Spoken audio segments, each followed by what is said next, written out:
Assalamualaikum warahmatullahi wabarakatuh.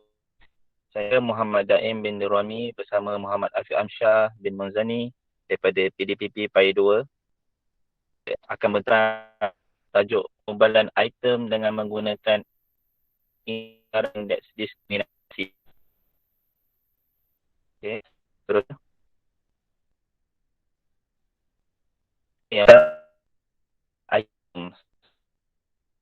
Item ini haruslah menjalani proses perdagangan untuk melaksanakan penggubalan, iaitu proses pengkonsepsian, penentuan instrumen, pembinaan dan item. Okey, di sini kita boleh lihat sebelum kita melaksanakan penggubalan item ataupun menggubal soalan peperiksaan, kita perlulah melihat pada proses konsep dia. Konsep ujian apa yang kita nak lakukan, penentuan instrumen iaitu penentuan bahan-bahan tajuk yang kita nak melakukan terhadap pelajar, pembinaan item dan kajian item.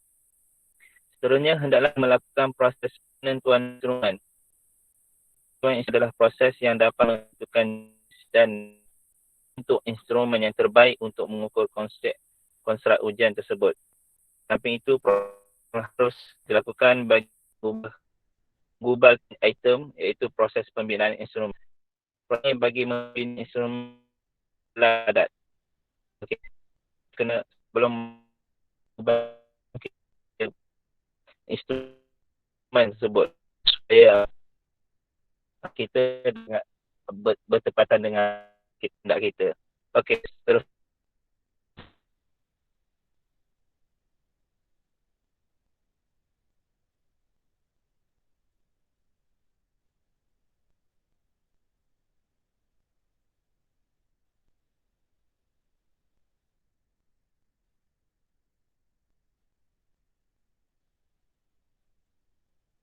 Okey, ini kita tengok jenis penggubalan item. Okey, jenis penggubalan item terdapat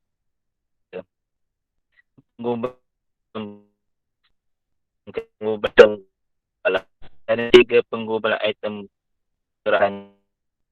Okey, maksudnya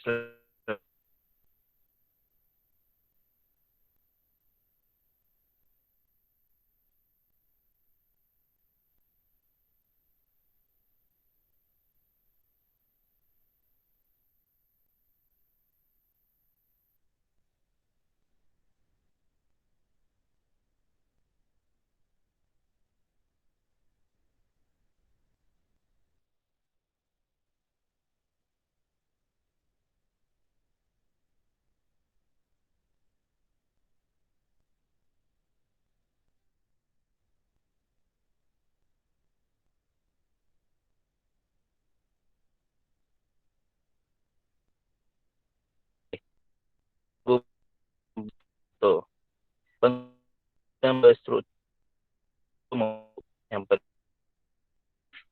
yang yang tangan dengan bentuk rangsangan tu kita boleh buat atau pelajar panduan untuk pelajar kita satu ataupun item yang kita kita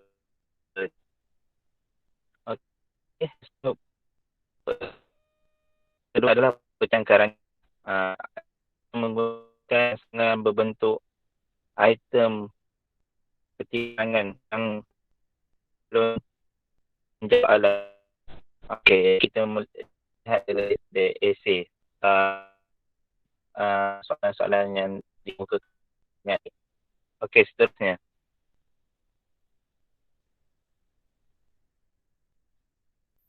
Okey, yang kedua penggunaan item geras. Penggunaan item terhadapkan respon yang di bahan tajuk yang mahu diuji oleh pendidik. Okey, respon calon adalah terdiri daripada satu yang untuk mendapatkan pengetahuan pelajar terhadap sesuatu skop yang diuji sebagai item yang terletak dalam respon calon. Okey, kita buat daripada mahu skop jawapan pada jawapan pada yang kita uji murid daripada pengubahan item daripada kita, kalau kita buat soal leading kita buat dalam kita tanya dalam kita akan tanya dalam bahagian tersebut buat dia ataupun macam tu. Okey, saya tahan sahabat.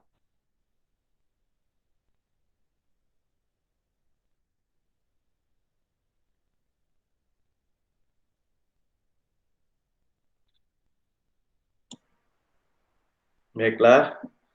Seterusnya, pengumbalan item gerak balas lanjutan.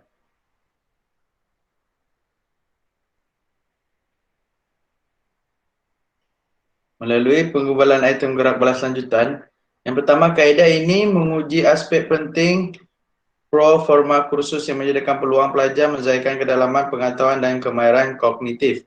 Yang kedua, dapat menyediakan peluang pelajar memilih dan menggabungkan pengetahuan, idea dan maklumat daripada pelbagai sumber serta dapat menggalakkan pelajar menerokai pilihan atau pendekatan bagi penyelesaian masalah di dalam item yang diberikan sebagai ujian.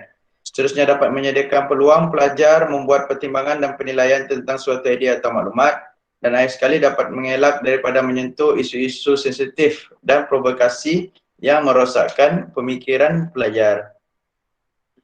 Indeks kesukaran.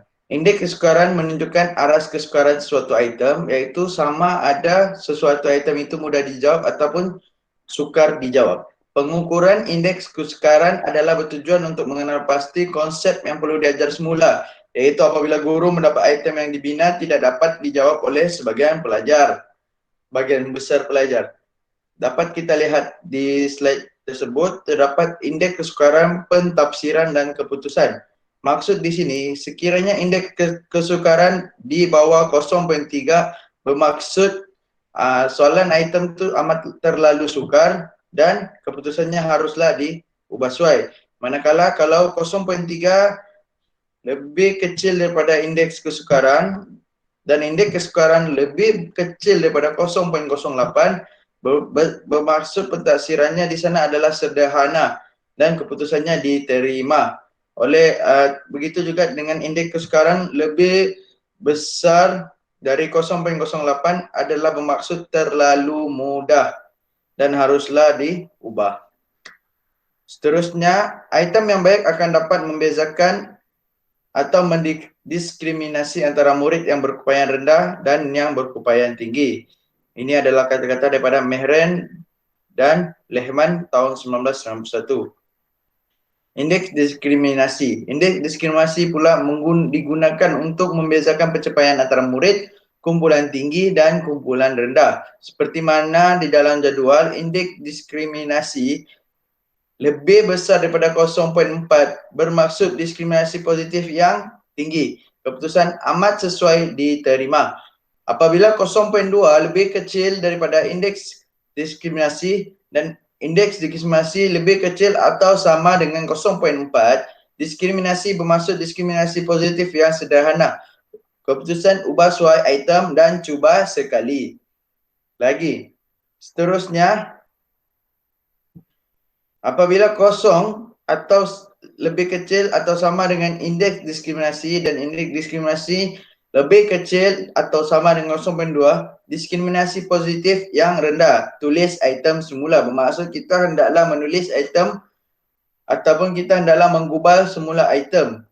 Apabila indeks diskriminasi lebih kecil daripada 0, bermaksud diskriminasi negatif. Prestasi kumpulan rendah lebih baik daripada kumpulan tinggi. Item itu buruk dan harus dibuang. Bermaksud di sini, indeks kesukaran dan indeks diskriminasi adalah satu pengukur untuk menggubal item ataupun mengubah item tersebut. Berpandukan indeks diskriminasi dan juga indeks kesukaran. Sekian saja daripada saya dan Daim. Wabillahi taufiq wal hidayah. Assalamualaikum warahmatullahi taala wabarakatuh.